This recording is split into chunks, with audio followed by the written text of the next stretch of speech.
এটা এই যে বালির যে বরাদ্দ আমাদের জেলা প্রশাসক মহোদয় দিয়েছে, তারই একটি প্রতিষ্ঠান হচ্ছে এই চরগিকুমলা সরকারি প্রাথমিক বিদ্যালয়।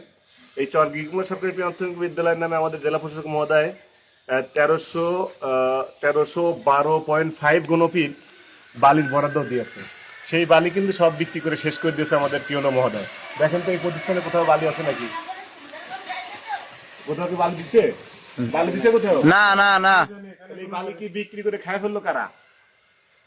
এটা হচ্ছে চরগিকুমলা সরকারি প্রাথমিক বিদ্যালয়ের বর্তমান প্রেক্ষাপট। আমরা বিগত দিনে আপনার বালিশ কাণ্ড দেখেছি, পর্দা কেলেঙ্কারি দেখেছি, অনেক কেলেঙ্কারি দেখেছি, কিন্তু বালি গায়েব এরকম তো কখনো শুনি নাই।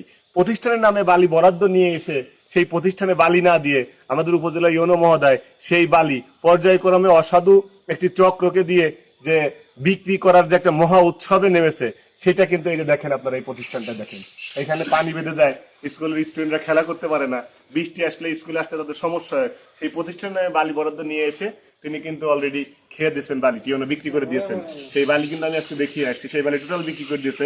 ঠিক এমন ভাবে তিনি বরাদ্দ দিয়েছেন হচ্ছে আপনার 1টা 2টা 3টা 4টা 5টা 6টা 7টা 8টা 9টা 10টা শিক্ষা প্রতিষ্ঠান এবং ধর্মীয় উপাসনালয়ের নামে বরাদ্দ দিয়েছে এই বালিগুলা। এই 10টাই আমি আপনাদেরকে ভিডিওর মাধ্যমে দেখাবো যে তাই সেখানে কত ঘনফিট বালির আপনার বরাদ্দ এবং কতটুকু তারা ফেলেছে। এখানে যেমন কিছুই ফেলে নাই, একবারে সব খেয়ে ফেলছে। আর অন্য জায়গায় কোথায় কতটুকু ফেলছে আর কতটুকু খেয়ে ফেলছে সেটা আমি আপনাদেরকে দেখাবো। আমরা রাজনীতি করি মানুষের জন্য। আপনার এই যে এই প্রতিষ্ঠানের নামে বালি বরাদ্দ হওয়ার পরে এই প্রতিষ্ঠানে একটা ফুট বালিও পড়লো না, এটা তো এই প্রতিষ্ঠানের যারা সভাপতি সেক্রেটারি এবং এই অঞ্চলের লোক বলবে যে বিএনপির নেতাকর্মীরা বালু মেরে খেয়ে দিয়েছে। আসলে মেরে খেয়েছে তো প্রশাসন, এই বালিয়াকান্দি উপজেলা প্রশাসন। তিনি বরাদ্দ নিয়ে এসে সেই বালি আর তিনি এখানে দেন নাই, কোনো ব্যক্তির নামে তো বরাদ্দ হয় নাই। সো এইটার প্রতিকার এই অঞ্চলের মানুষ চায়। এই যে প্রশাসন, উপজেলা প্রশাসন, তিনি কিভাবে এই প্রতিষ্ঠানে এই 1312.5 ঘনফিট বালি এখানে পৌঁছাবেন, তাকে কোথা থেকে এনে পৌঁছাবেন, তাকে এখানে পৌঁছাইতে হবে, অথবা তিনি কেন বিক্রি করলেন সেটার জবাব বিক্রি করলো। যে 500 গাড়ি বালির অনুমোদন তারা দিয়েছে, দেওয়ার পরে দেখেন এখানে মাত্র 36 গাড়ি বালু পড়ছে। আর এই বালি চলে যাচ্ছে বহরপুরে। এই স্লিপ মুন্সিপাল কলেজের স্লিপের বালি বহরপুর, বালিয়াকান্দি বিভিন্ন জায়গায় বিক্রি হচ্ছে। এই স্লিপ আমাদের কাছে এসেছে। বহরপুরে কেন এই মুন্সিপাল কলেজের নামে বরাদ্দকৃত বালি বিক্রি হবে, কেন বালিয়াকান্দিতে বিক্রি হবে, এইগুলো সবকিছু করাচ্ছে আমাদের উপজেলা প্রশাসন, যিনি ইউনো মুস্তাফিজ চৌধুরী, সে এইগুলা করাচ্ছে। সকল অপকর্মের হোতা হচ্ছে সে।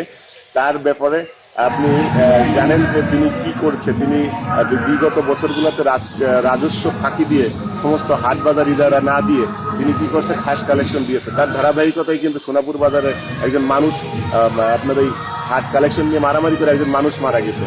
সেই মামলাতে 1 নম্বর আসামি হওয়া উচিত ছিল বালিয়াকান্দি উপজেলা প্রশাসনের যে ইউনো মহোদয় মুস্তাফিজ সাহেব, তার নামে 1 নম্বর হওয়া উচিত ছিল। কারণ তার এই দুর্নীতির কারণে, তার এই অপকর্মের কারণে তিনি হাটের টেন্ডার রোপ না করায় যেই হ্যাশ কালেকশন দেওয়ার কারণে কিন্তু আমাদের বালিয়াকান্দি উপজেলার বিভিন্ন হাট বাজার ঝামেলাঘাটি মারামারি হুড়োহুড়ির সৃষ্টি হয়েছে। এখানেও একটা দেখেন 500 গাড়ি বালির অনুমোদন, 36 গাড়ি ফেলছে, আর কোনো খবর নেই। এই বালি এখন বিভিন্ন জায়গায় এই বালু দস্যু যারা তিনি যাদেরকে দিয়ে নিয়ন্ত্রণ করান, তাদের মাধ্যমে এই বালু বিভিন্ন জায়গায় বিক্রি করে সেই ফান্ড তিনি কালেকশন করে নিচ্ছেন না। কোনভাবে নিচ্ছেন বা কেন তিনি একটা প্রতিষ্ঠানের নামে বালি বরাদ্দ দিয়ে সেই বালি অন্যত্র বিক্রি করছে, তার কোন তদারকি তিনি কেন করছেন না, এই ব্যাপারে আসলে আমরা কার কাছে জানতে চাইবো? অবশ্যই আমরা আমাদের মাননীয় যে জেলা প্রশাসক মহোদয় আছেন, ডিসি মহোদয়, তার কাছেই জানতে চাই যে আপনার অধীনস্থ যিনি বালিয়াকান্দি ইউনো মহোদয়, তিনি এইভাবে আমাদের বালিয়াকান্দিতে টোটাল অপকর্ম করে যাচ্ছে। কাদের ছত্রছায়ায় সেই নামগুলো বলুক, উনি অপকর্ম করবে আর এর দায়ভার এসে পড়বে বাংলাদেশ জাতীয়তাবাদী দলের উপর।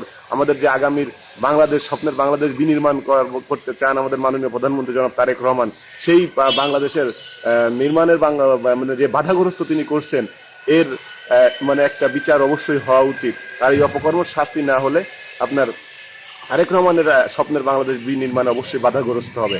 এটা হচ্ছে আপনার বালিয়াকান্দি ইউনো মহোদয়ের কার্যক্রম, এগুলো তদারকি করতে হবে। আমরা যদি কোনো কিছু করতে যাই, আমরা ধরতে গেলে তা আপনারা প্রশাসন বলবে যে বিএনপির লোকজন মব করছে। আমরা মব করতে চাই না, আমরা তারেক রহমানের বাংলাদেশকে সুন্দর এবং শান্তি শৃঙ্খল বজায় রাখতে আমরা জনগণের পক্ষে কাজ করে যাচ্ছি। কিন্তু এই অপকর্ম কেন তারা করছে বা কাদেরকে দিয়ে করাচ্ছে, তাদেরকে আইনের আওতায় আনার জন্য জোর দাবি জানাচ্ছি।